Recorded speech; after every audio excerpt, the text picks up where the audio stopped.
Alright, we got some windstorm video here. Wind's really kicking up. I'm sure you can hear it. Let's see if I can get back far enough. You can see maybe some shingles up on the roof that are going away. You can kind of see them. They're just kind of bending back, folded. You can see the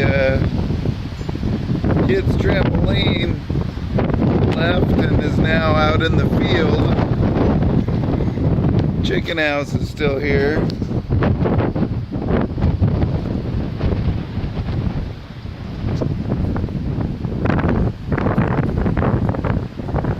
But yeah, we got quite a bit of wind.